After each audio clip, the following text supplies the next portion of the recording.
Hello, my name is Emma Yokulis, and welcome to Book Critique number 5. So the book I chose to feature this week is Chameleon Chameleon, and this is an informational text, and it just describes all about chameleons, specifically how they change color and the purpose for them changing colors. The book is written by Joy Cowley, and the photographs are wonderfully taken by Nick Bishop. And this book can be used in a variety of ways in grades preschool through 3rd grade. So the first activity I chose to do for this book is an English language arts activity. So after reading the book, I'll tell my students that they are going to be writing a script from the point of view of a chameleon. And basically this script is going to be telling the world all about what chameleons are, all the different facts about them from the point of view of a chameleon. So in order to gain this knowledge, the students are first of all going to refer back to the book with any information that they found. And then secondly, I'll have them have some time looking on the internet, looking for different sources just to find new facts about chameleons. So basic guidelines for the script is that it should be in first person. Again, they're telling it from the point of view of a chameleon. So it should be like, I eat grasshoppers, or different stuff like that. And then they should have at least 5 facts, and that could kind of change depending on the grade level that I do this with. So after they write their script, they're going to use a tool called Blabberize. And what this does is you take a image and it will like make the mouth move. And then you can record audio over the mouth. So it basically makes the picture talk, which is super fun, and students will really like this. So I'm going to try and show you guys the example I made. Sometimes it glitches a little bit when I record it, but we'll see if it works. Hello, my name is Charlie the Chameleon. I want to tell you about myself. I am a reptile and I live in the rainforest. I can change the color of my skin to show people how I'm feeling. Sometimes this isn't a good thing. My favorite foods are grasshopper and cricket. I would love if you gave me some. People think I cannot hear them because I do not have earholes, but I can still hear you. And I really just like being a chameleon. Okay, so unfortunately, I couldn't get the picture to move with the audio, so sometimes it's a little glitchy as I'm recording this video right now. But if you do look back at the PowerPoint, there is the link right here that you can use, and it should work by going to that. It's just a little glitch with the PowerPoint here.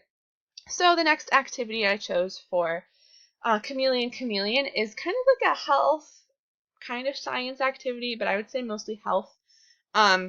So what I would have the students do a lot, since chameleons deal a lot with like changing colors and it depends a lot on their emotions, I would kind of do a lesson with my students about emotions, talking about them, why we have them, how we react to different emotions, different stuff along those lines.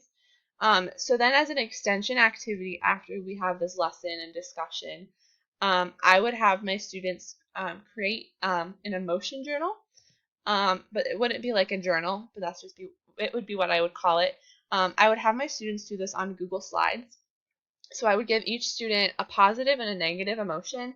And then these are just some kind of basic questions that I would ask them to kind of think about when they create their slides, but I'll just show you my examples for the emotions journal. So the positive emotions, I would have students just choose 2 to 3 images that make them feel excited. So I chose Christmas, summer / the beach, and ice cream. So there are 3 things that make me feel excited.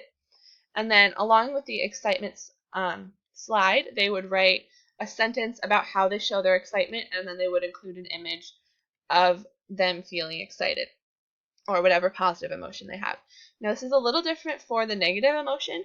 So for the negative emotion, again, they would have to choose 2 to 3 images that make them feel angry. So the first one is bullying, or when people are mean to them. And the second one is when they get a bad grade on a test.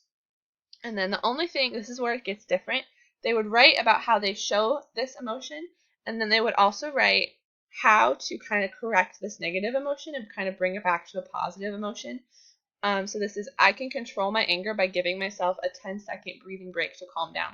So this is just to kind of, I would like to do this on the Google Slides just so that students can kind of collaborate, and especially with the negative emotions, they can kind of look and be like, if they're feeling angry, kind of direct them to this, and then they can kind of figure out how to turn their negative emotions back into a positive one.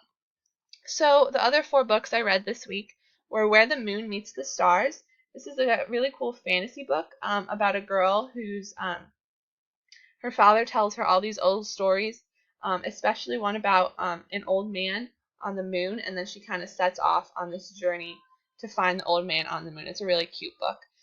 Number the Stars has always been one of my favorite books, and it's just about a girl who it's kind of the eyes of the Jewish Holocaust through the eyes of a 10-year-old little girl. Lon Po Po is really good. I really enjoyed it. It's a Chinese version of Little Red Riding Hood, and it's really, really a good book. And then finally, Martin's Big Words.